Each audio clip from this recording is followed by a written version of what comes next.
Transfer মার্কেটে কিছু player আছে কিন্তু চর্চায়। হাই বন্ধুরা, ওয়েলকাম টু ফুটবল বাণী। ফুটবল বাণীর আরেকটা নতুন এবং এক্সক্লুসিভ এপিসোডে তোমাদের সবাইকে স্বাগত। আজকের এই ভিডিওতে ইন্ডিয়ান ফুটবলের অনেকগুলো গুরুত্বপূর্ণ ট্রান্সফার নিয়ে কথা বলবো। কিছু প্লেয়ার আছে যারা কিন্তু হাই ডিমান্ডে আসতে চলেছে এই ট্রান্সফার উইন্ডোতে। সব কিছু নিয়েই থাকছে আজকের এই ভিডিওর আলোচনা।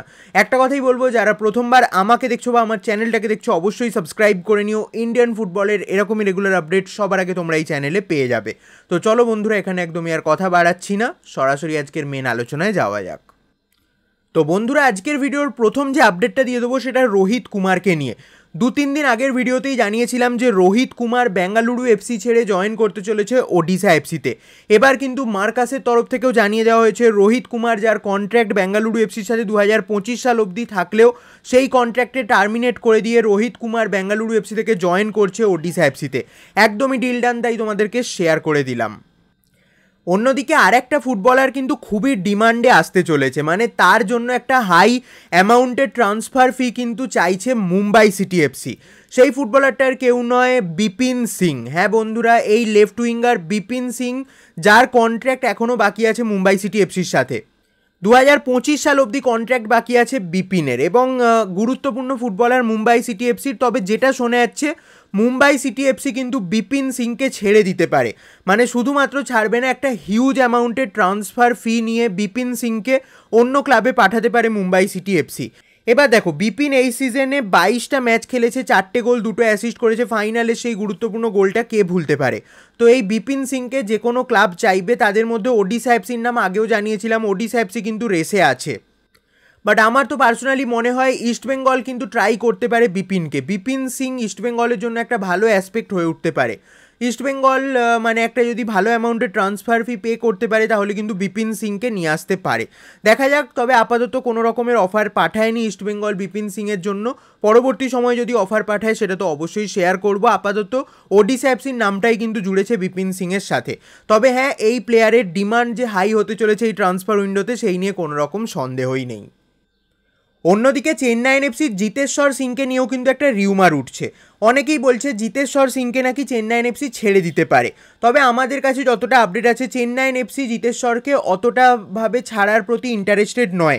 22 বছর বয়সে এই ডিফেন্সিভ মিডফিল্ডার 18টা ম্যাচ খেলেছে এই সিজনে। তার কন্ট্রাক্ট চেন্নাইন এফসির সাথে 2025 সাল অবধি আছে। এবং ইস্টবেঙ্গলের নামও শোনা যাচ্ছিল যে জিতেশ্বর সিংয়ের সাথে ইস্টবেঙ্গলের একটা হাই লিঙ্ক আপ হয়েছে।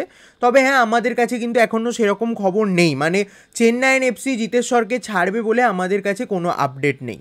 তোমাদের ব্যাপার বিষয়টা এবার তোমরা ভেবে দেখো কি হতে পারে। তবে যেটা আপডেট সেটাই জানালাম, আমাদের কাছে এরকম কোনো খবর নেই যে জিতেশ্বর ইস্টবেঙ্গলে আসছে। চেন্নাইন এফসি তাদের এই গুরুত্বপূর্ণ ফুটবলারকে হয়তো এই সিজনে ছাড়বে না।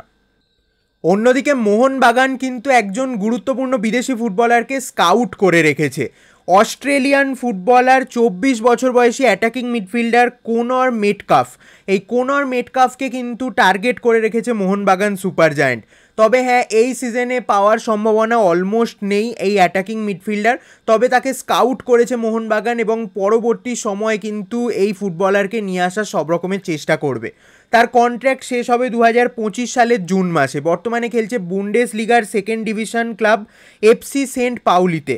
এফসি সেন্ট পাউলির হয়ে 29টা ম্যাচ এই সিজনে খেলেছে এই অ্যাটাকিং মিডফিল্ডার, যেখানে 3টে গোল 5টা অ্যাসিস্ট করেছে।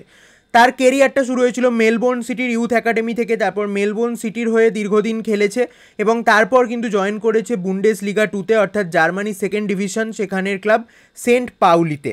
এবার দেখা যাক এই ফুটবলার তার কন্ট্রাক্ট শেষ হলে মোহনবাগানে আসে কিনা। 12 কোটি টাকা মার্কেট ভ্যালুও আছে, এবং মোহনবাগান তাকে কিন্তু চাইছে, এবং অল আউট গেছে মোহনবাগান। অল আউট যাওয়াটা মানে এই সিজনে নয়, পরবর্তী সিজনে কিন্তু অল আউট যাবে মোহনবাগান এই কোনর মেটকাফকে সাইন করার ব্যাপারে। তোমাদের মতামতটা অবশ্যই কমেন্টে জানিও। ভালো স্কাউটিং মোহনবাগানের জন্য, এবং অস্ট্রেলিয়ার বেস্ট ফুটবলারকে মোহনবাগান নিজেদের টিমে নিয়ে আসার চেষ্টা করছে। ভিডিওটাকে অবশ্যই একটা লাইক করে দিও, আর চ্যানেলে প্রথমবার এসে থাকলে চ্যানেলটাকে সাবস্ক্রাইব করে বেল বাটনটাকে টিংটং করে দিও।